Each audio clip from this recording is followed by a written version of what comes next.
Welcome to the Red Sneaker Writers Podcast. News, interviews, and writing tips for people who are serious about having a writing career and want some practical knowledge to help them achieve it. Your host is the nationally best-selling author of more than 50 books, William Bernhardt.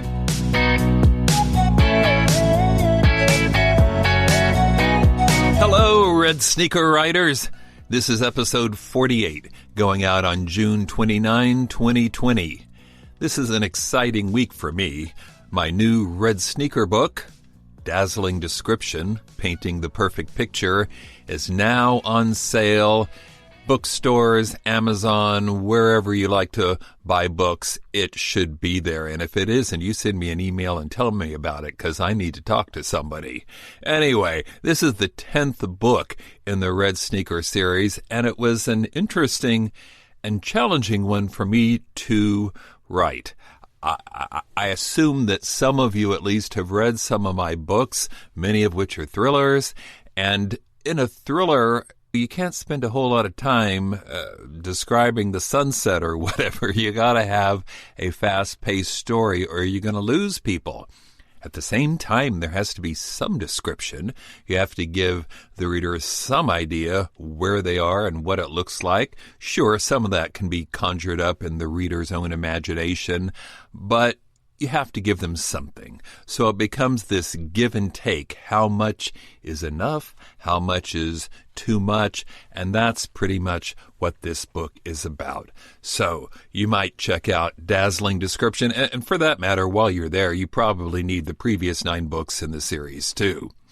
On this podcast, my extremely special guest is Joanna Penn. Yes, she of the Creative Penn, the podcast, the website. She's an author-entrepreneur. She's the author of many thrillers and also many nonfiction books about writing and being successful as a writer, self-publishing, now even recording audiobooks. And she's been on the podcast before, so this time I asked her to talk about a lot of different writing issues, and particularly this business of whether to be traditionally published, self-published, how to come up with a workable writing schedule, and she was just delightful. So watch for that later in this podcast. I've also got some writing tips for you, but first, the news. For a time there, it seemed as if almost every news item I talked about from the publishing world had something to do with COVID-19 or the coronavirus. Well, that's changed, hasn't it? Now it seems like virtually every news item I talk about has something to do with the aftermath of the tragic death of George Floyd and the resurgence of interest in Black Lives Matters, which unfortunately some people seem to be having trouble with or being too slow about coming to grips with. Now, proviso up front, this first story is about ITW, International Thriller Writers. I'm a member of the organization. In fact, I used to be on the board of the organization. I know virtually everybody involved, some of which have been guests on this podcast, so that undoubtedly flavors how I see the story. But here's what happened. Basically, yet another writer organization has seen massive board member resignations. Why? Well, this apparently began with a complaint that a member, a woman of color, made about the way she was treated at a writing industry event. It was specifically about inappropriate behavior by another male author. Now, just to be clear, there's no clear indication that this occurred at an ITW event. In fact, at least one source I read said it occurred at BoucherCon, which is a mystery writers event, but perhaps was being reported to the ITW board because of concerns about this particular author's behavior. Well, quoting from the complainant's statement, "For years, I've heard of women being harassed, groped, and cornered at industry events. And even with serious complaints involving a police report, it seems some leaders have preferred over the years to just sweep it all under the rug."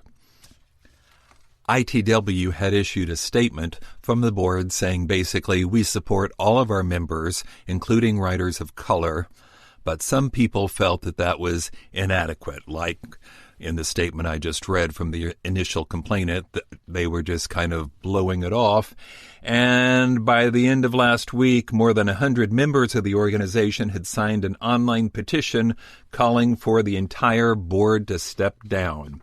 Well, later in the week, we all got an email telling us that, in fact, 8 of the 10 board members had stepped down. The only 2 remaining were the 2 co-presidents, and they don't have enough members to have a quorum, which means they can't do anything until they elect new members. This is just part and parcel of what we've seen happening all over the country. The National Book Critics Circle had somewhat similar problems, leading to half of their board resigning. Someone made a statement in response to complaints that they didn't have enough minority representation. Somebody said, quote, "I don't think our prize lists are too white." I mean, what is going through their mind? Anyway, that led to half of the board resigning. The Poetry Foundation has also gotten into trouble. And you've got to bear in mind when you're talking about the Poetry Foundation that you're talking about one of the wealthiest literary outfits out there. They've got an endowment that exceeds $250 million, in large part because of donations coming from the McDonald's widow. Mrs. Kroc left a lot of money to them, and other people have too.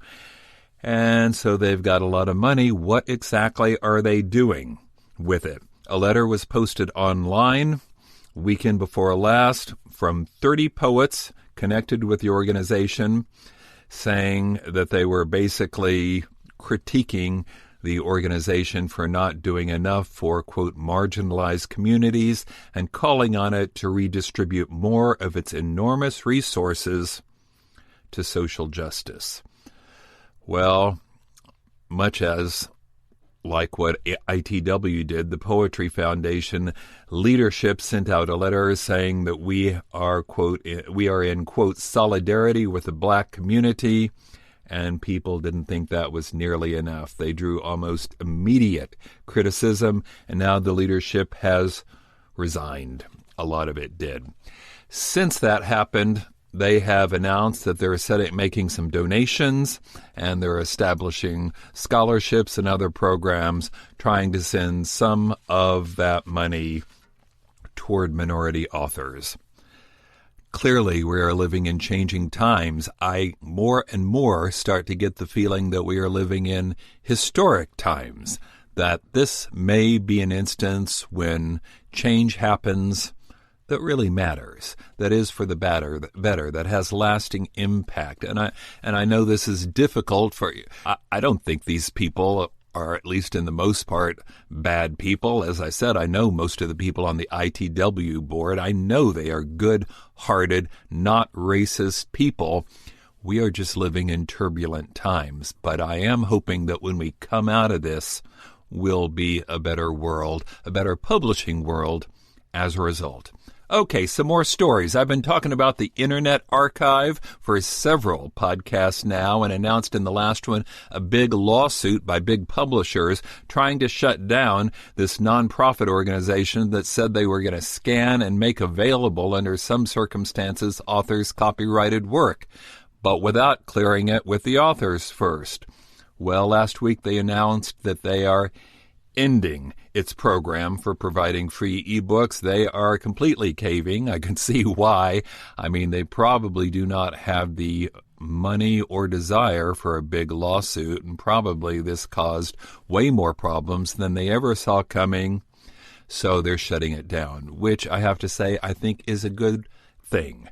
There may have been some way this could have been done properly, but putting authors' copyrighted work up on the internet without their prior consent is not the way to do it. We authors already have to deal with way too much piracy, as I mentioned last time. Every day I get Google alerts telling me that my books are being posted on some bulletin board or some BitTorrent site, and people can download them for free. I mean, I want people to read, but I do think authors have traditionally not been compensated as they should be for their work. Other people got the lion's share of the compensation, and that's not right. We're the creators. We deserve fair payment. And all of this business of circulating our work without compensating the writer needs to end. Couple more interesting notes. James Daunt, he's the new leader of Barnes & Noble, says that B&N's going to get back into the Nook. Well, nobody expected that. The Nook had turned into a billion-dollar boondoggle, and which was barely even being supported. But he says that he thinks it's a strength in the company, and they're going to start investing in it. This, of course, is important because if you're self-publishing, you have to decide where exactly to distribute your books. And it turns out that the Nook market might be more significant than it's been in the past. We'll see. One other thing you may need to know about, Apple has decided to discontinue its iBooks author program. This was free software that they were providing to authors that everybody, but authors were using it to help create their eBooks. It was basically, if you've got a Mac, then you can use Vellum, which is the gold standard program to be using to format books. But if you're on a PC, that's not going to run. Of course, iBooks Author came from Apple, so it's designed for Mac programs too. But anyway, fear not. Although that program under that name is being discontinued, all the functionality in it is being moved to Pages. Pages, of course, is Apple's version of Microsoft Word. They're just trying to get more people to use their word processing program, but nothing is actually disappearing. One last news item, and this comes from a very interesting article I read in The Guardian. That's a UK newspaper. If you want to look it up, it was called No Pubs, No Kissing, No Flying. And basically the article is speculating, and they've got a few examples to support the speculation, that this pandemic may make permanent changes to the content of people's novels. Like, are there going to start being scenes where people in love won't share the same glass or drinking glass, or where everybody has temperature checks before they can go into a public building? It's an interesting idea. I wonder if that's going to imagine a romance novel where, in addition to everything else, the couple meets virtually and then finally wearing masks, and they have to quarantine together for 2 weeks before they can actually kiss. I remember several decades back when the romance industry got very interested in safe sex during the AIDS crisis and afterwards, and many romance publishers started requiring their authors to insert it didn't even have to be a scene. It could be a clause within a sentence, but something to show that condoms were being used. Well, we may see the same kinds of changes now to the articles, to the novels that people are writing. Some clearly are going to be set during the pandemic because it's going to be a historic period that some people want to write about. But what about the aftermath? Right now, we don't know, even in real life, how much permanent change this is going to have. As I record this, we're seeing a new surge of cases, a new spike in Oklahoma, where I live, and many other states as well. So there's no telling when this might be over. In my last book, just as an aside, in Twisted Justice, I dropped a mention of the coronavirus into the galleys, like at the last possible moment before it went for sale. Mostly just because I was hoping for my historical moment. Maybe I could be the first author to mention the COVID-19 crisis in a novel. I don't know if I am or not, but whatever. Point is, in the book, though, it's referred to in the past tense as if that's all over with, which we're still waiting for. And in the rest of the book, people are still behaving as normal. In the new book, the next one that comes out in August, Judge and Jury, Daniel Pike's going to the courtroom, but people aren't wearing face masks or doing temperature checks. So I don't know, but it is entirely possible that this